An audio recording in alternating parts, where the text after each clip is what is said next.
사도신경으로 우리 신앙을 고백하시겠습니다. 전능하사 천지를 만드신 하나님 아버지를 내가 믿사오며 그 외아들 우리 주 예수 그리스도를 믿사오니 이는 성령으로 잉태하사 동정녀 마리아에게 나시고 본디오 빌라도에게 고난을 받으사 십자가에 못 박혀 죽으시고 장사한 지 사흘 만에 죽은 자 가운데서 다시 살아나시며 하늘에 오르사 전능하신 하나님 우편에 앉아 계시다가 저리로서 산자와 죽은 자를 심판하러 오시리라. 성령을 믿사오며 거룩한 공예와 성도가 서로 교통하는 것과 죄를 사하여 주시는 것과 몸이 다시 사는 것과 영원히 사는 것을 믿사옵나이다. 아멘. 다 찬송가 211장 찬양하시겠습니다. 찬송가 211장입니다.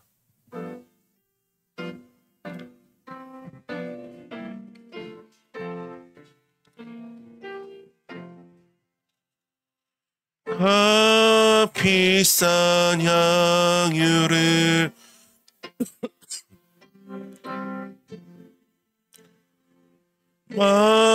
막달라 마리아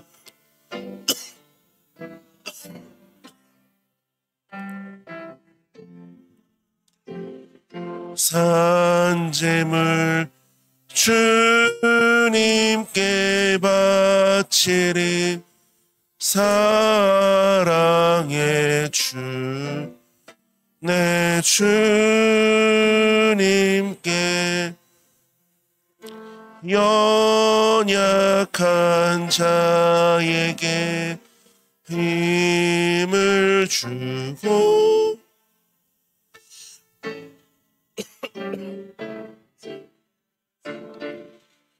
빛을 비춰 성실과 인내로 내 형제 이끌리.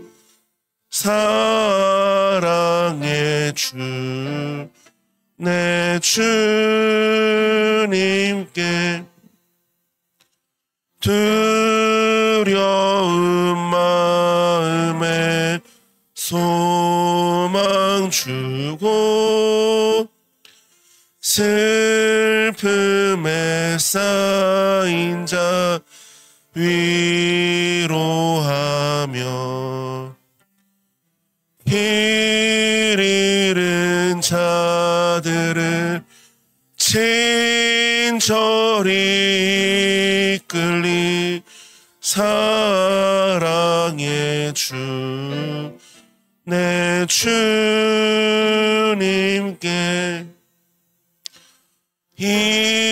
인생의 황혼이 깃들어서 이 땅의 수고가 끝날 때에 주님을 섬기다 평안히 가리라. 사랑의 주 내 주님께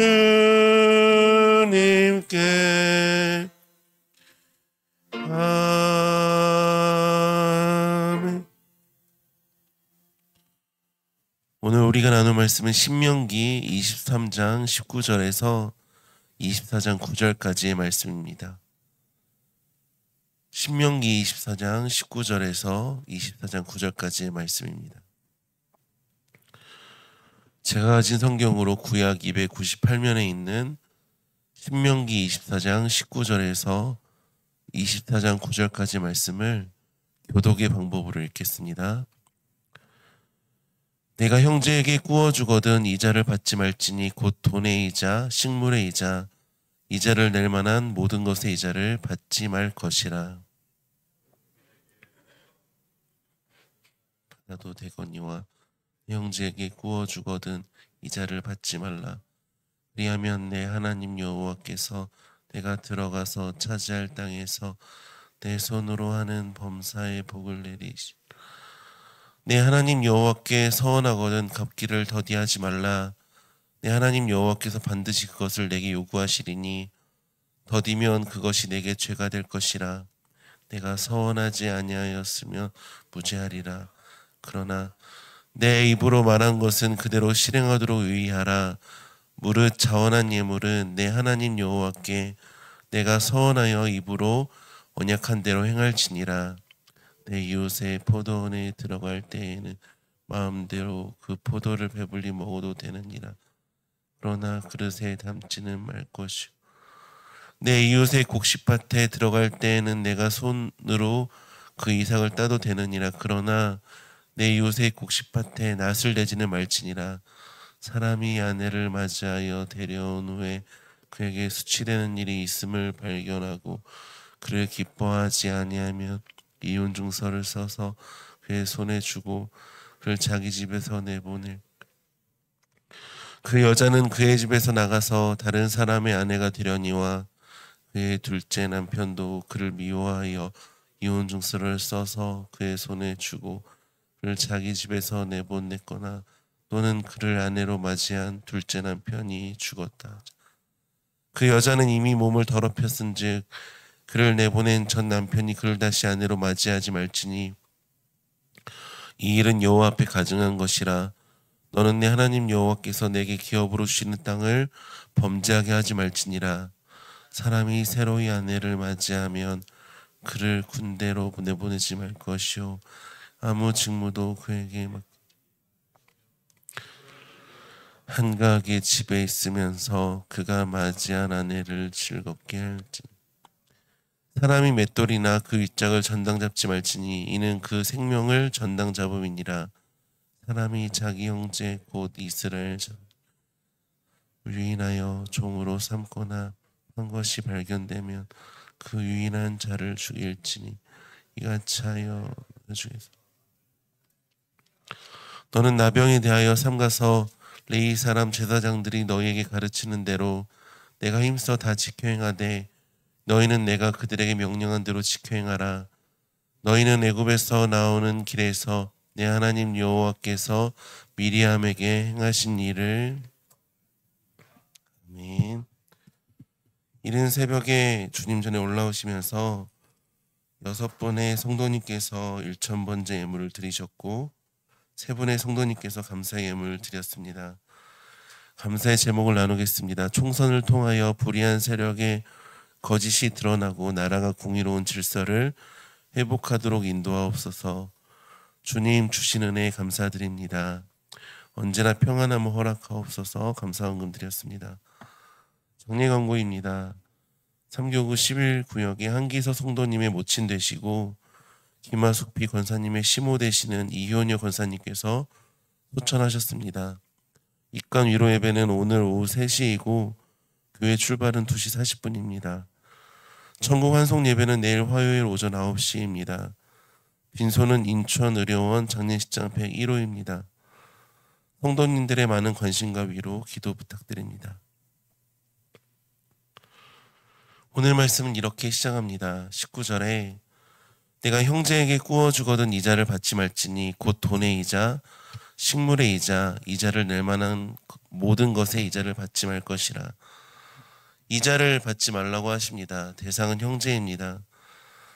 이자를 받는다고 하니까 이제 돈을 빌려주고 이제 이자놀이라고 생각할 수 있는데 여기서 사용된 네 쉐크라는 단어는 이제 선금 이자로 번역해야 됩니다. 그러니까 형제에게 돈을 구워줄 때 이제 먼저 이자를 받고 구워주지 말라고 하시는 것입니다.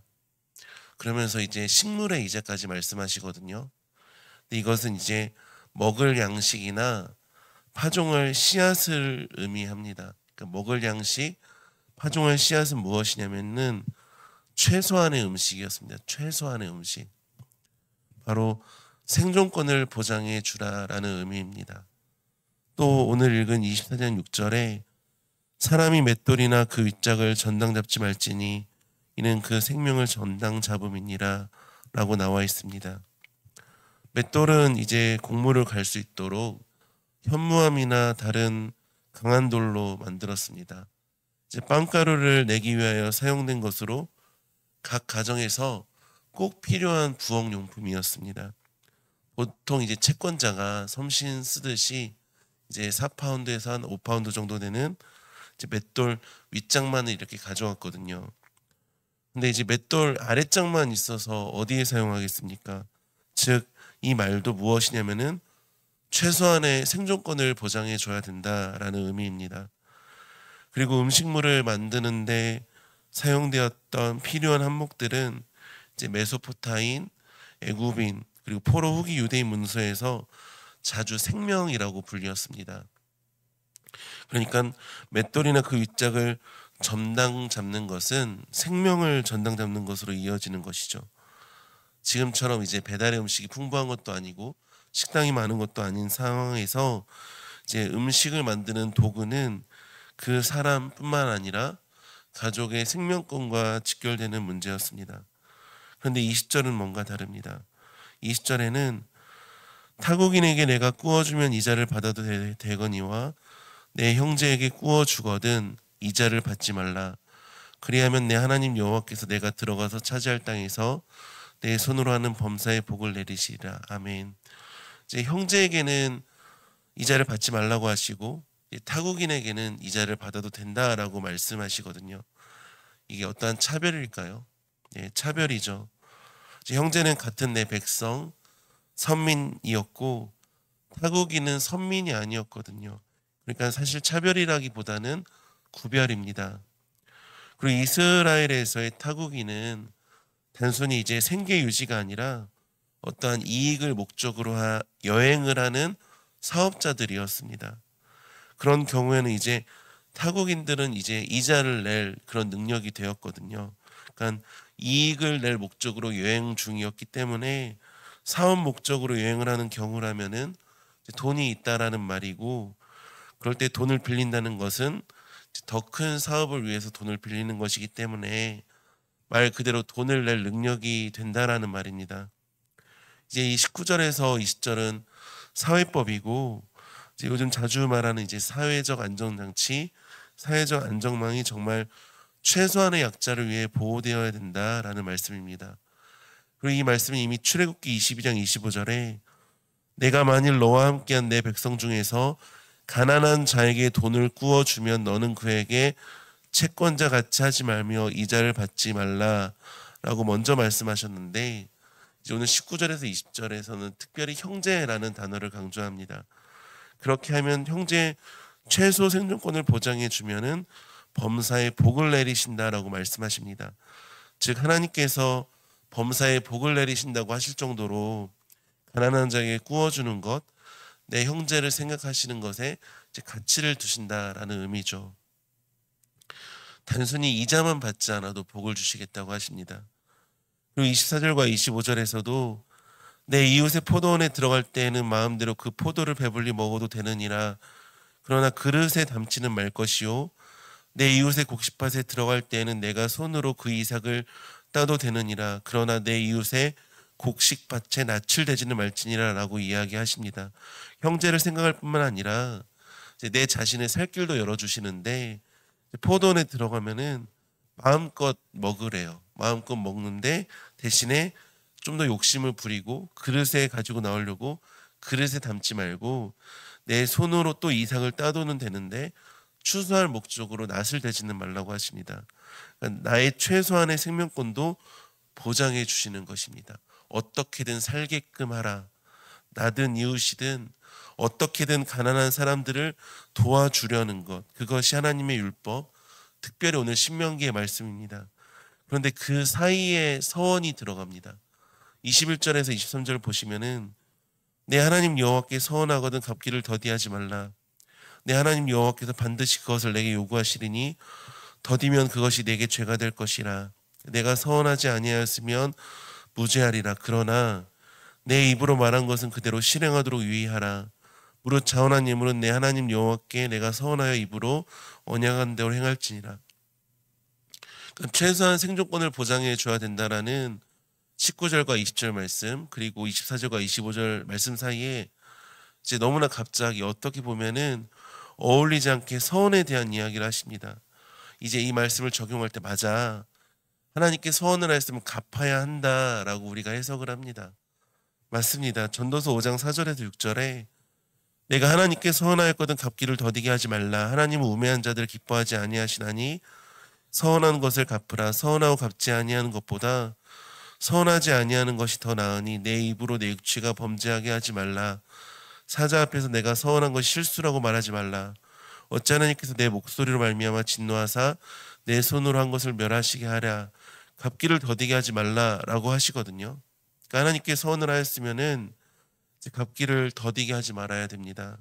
여기에서 나오는 서원이라는 단어는 이제 나다르라는 단어로 이제 무엇을 자원하여 드리기로 하다, 어떤 목적을 위해서 자발적으로 하나님께 약속하는 행위를 말합니다. 그런데 23절을 자세히 보시면은 이제 무릇 자원한 예물이라는 표현이 있습니다. 무릇 자원한 예물. 이제 예물이 있다라는 거예요. 한쪽에서는 이제 먹을 것이 없어서 이제 맷돌을 가져가네 마네 이런 상황이 있고, 형제의 생존권을 위해서 식물의 이자 최소한의 이자를 받지 말라는 말씀과 이제 포도원에 들어가면은 마음껏 먹고 밭에 들어가면은 이삭을 따도 돼. 왜냐하면은 너가 살아야 되니까. 이런 기가 막힌 상황인데 반면에 어떤 사람은 이미 물질이 있거든요. 그 가운데 자기가 무언가를 더 가지려고 자원한 예물이 있다는 것입니다. 물질이 있다라는 것입니다. 있는데 더 가지려고 하나님 앞에 서원을 한다는 거예요. 그러니까 차라리 그 소원 내가 안 받아. 22절에 서원하지 아니하였으면 무죄하리라. 죄가 없어라고 말하는 것입니다. 그리고 그런 예물은, 그런 서원은 갚아라. 무조건 갚아라. 하나님께서 내가 서원하여 입으로 언약한 대로 행할지니라 라고 말씀하십니다. 즉 여기 24장 19절에서 25절 사이에 나와 있는 서원의 말씀은 단순히 서원의 중요성을 이야기하는 것뿐만 아니라 그러한 서원할 예물이 있다면은 그것을 남에게 베풀라.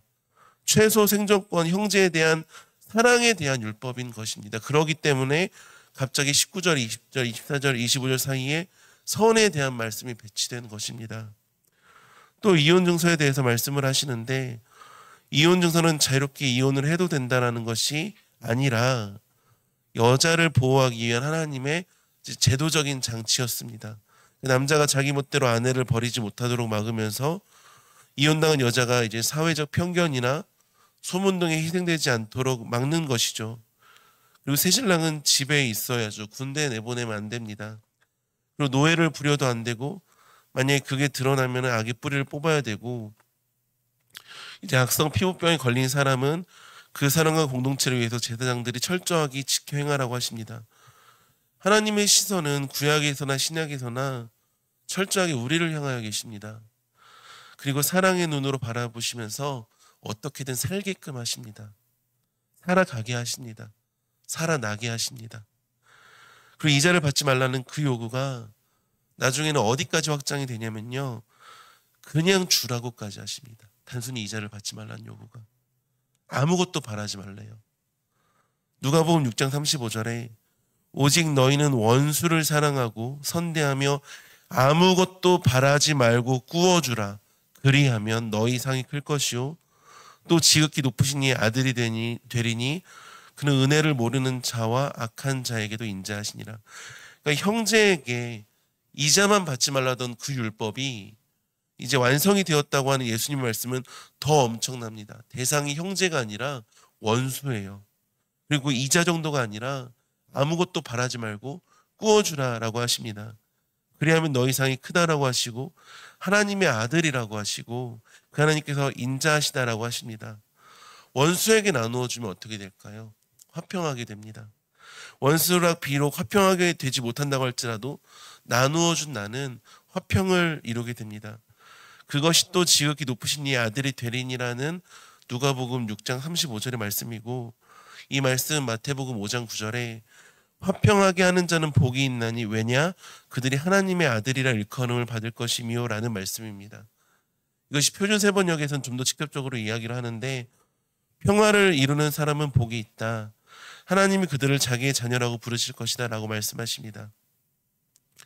단순히 형제에게 이자를 받지 말라라는 하는 말씀, 최소 생존권을 보장해 주는 구약의 율법은 신약의 말씀으로, 예수님의 말씀으로 확장이 되고 완성이 됩니다.